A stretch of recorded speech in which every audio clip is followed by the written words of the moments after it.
a lot of people reporting damage. We just got a picture up on our Facebook page. Our swing set came up and took out 2 huge trees. Fruitland got hit, lots of trees down there, so a lot of people talking about that on our Facebook page right now, dealing with a lot of damage. So often that is the danger when we hear about these things. When you have items like swing sets, chairs, furniture, other things outside that are not secured. Greg, you talk about this a lot. When winds start getting cranked up, they can do so much damage. And at least in that case, hopefully nobody was hurt, but that's pretty impressive seeing that the wall there actually came apart from the foundation. And Greg, you've got more live Doppler. It is, yeah, and our warnings are starting to really get shrunk down into a corner of our viewing area now. Still Henry, Whiteside County underneath that severe thunderstorm warning. I was talking to folks out in Princeton and also, I should say, Prophetstown and Erie, saying, well, the winds are going to get real bad for you. Those winds have probably started to subside at this point. The rain's still likely heavy, a lot of lightning too, but you folks are okay now in terms of those higher winds to go out and do an assessment once that rain starts to lighten up, because there's not another round headed in behind this. Anawan, though, still the #1 concern here, as we just got a new scan, and literally as I put into Anawan, that's how far this thing moved. When I loaded this up, it was back just outside of Geneseo. Within about the last 5 or so minutes, it's jumped about 5 to 10 miles. So these things moving very quickly.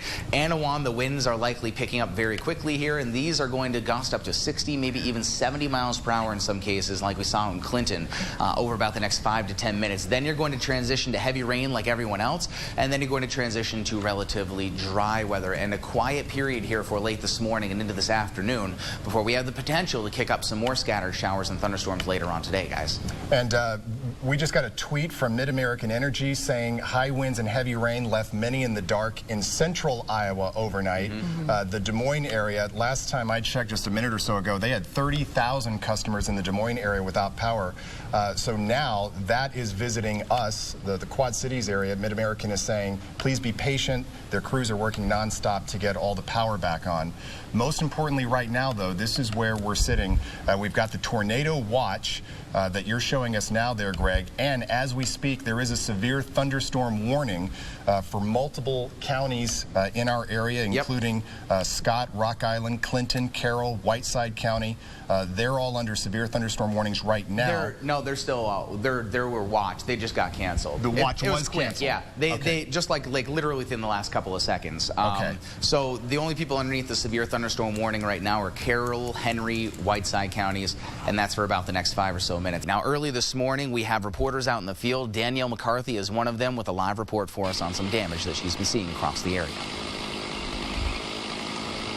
Good morning, Greg, David, and Morgan. This is the very first look at storm damage we're getting this morning. We're on Kirkwood right now in Davenport. You can see one of the city's emergency response workers working to clear this tree that fell down in the street just a few minutes ago. It was blocking the street completely. He's getting away at it pretty quickly here, though, clearing it up so cars will be able to get through here soon. Now, he says that this tree really isn't the biggest one he's seen, but it is the only report of damage he's getting in the city right now. Again, they're clearing it up. Other additional crews are on the way right now, arriving as I'm talking to you right now. So they're working on this. Now, this emergency response worker who I talked to, he says that it's likely this tree didn't fall down because of the high winds. It was probably actually because of the rain. This tree had some previous storm damage to it. It's also an ash tree, so it had to come down anyway because of that emerald ash borer. But yeah, this emergency response worker says that it was probably some rain damage that really caused this tree to fall down and block the street. Again, they should be getting this cleared up pretty soon here. We're going to keep checking out other reports of damage, and if you're out there watching and you have reports of damage back home, be sure to send those to us so we can check them out. Reporting live in Davenport, Danielle McCarthy, KWQC TV6 News. All right, following a lot of severe weather damage this morning, as of course we're out from under those storms right now, but left over with a lot of damage. Yep, we've got our crews out there right now. Tiffany Liu is out. She's in Rock Island right now. There's activity going on there, Tiffany, involving power lines or power outages.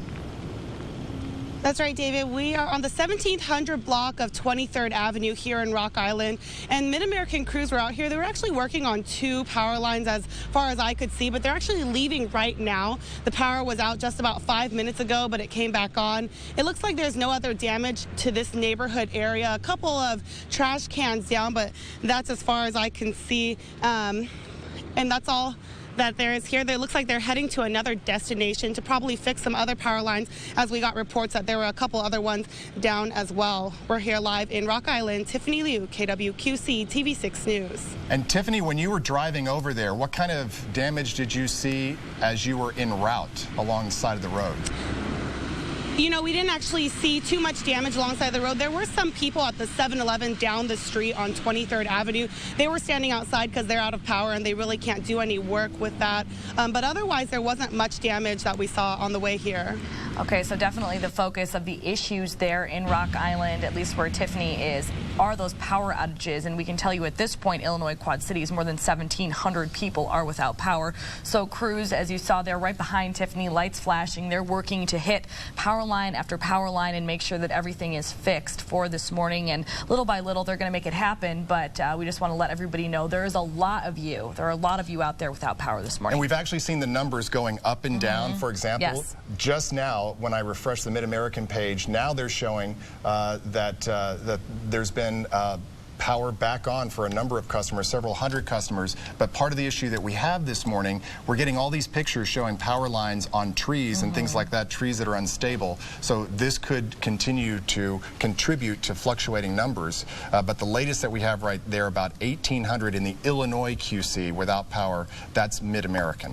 All right, and when we come back, we'll continue to update you on this situation, damage, power outages, all of it, and some live reports. Live from the KWQC Broadcast Center, this is TV6 Quad Cities Today.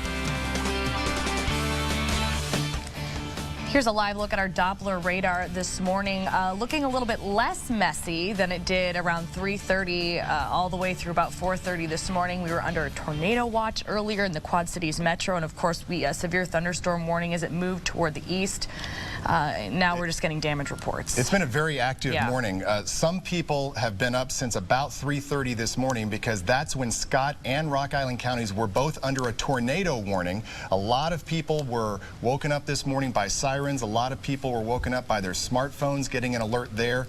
The tornado warning is over now, and it's been over for a while, since 4 o'clock, but we've had severe thunderstorms moving through the area, and even now as we look at live Doppler, it's very active. Greg, you've been on the air here since 3:30 this morning tracking it. Yeah, and it was good to see that so many people got alerted for this, because winds measured in Clinton County by a road network sensor that was above 70 miles per hour, and I would not be surprised, judging by some of the damage we've seen here, that winds were higher in some cases as well, and 70 miles per hour is an EF0 tornado wind speed, and obviously enough wind to cause damage. Now, as we stand, the severe weather threat for early today is over. All we have are just some isolated showers out there, some storms passing through the QC. This is not another round of severe storms. Don't worry about that. There's also some spotty activity, especially along in south and southeast of Interstate 80. But as it stands, again, the severe weather risk early this morning is over as those storms passed through last night. Now, in terms of today, this big complex that passed through last night is going to continue to dissipate over the next couple of hours. We'll even get some sunshine out there by the late morning, and the early afternoon will very quickly see an improvement in temperatures all the way to about the 90-degree mark, with isolated showers and storms possible during the afternoon and then again later on tonight.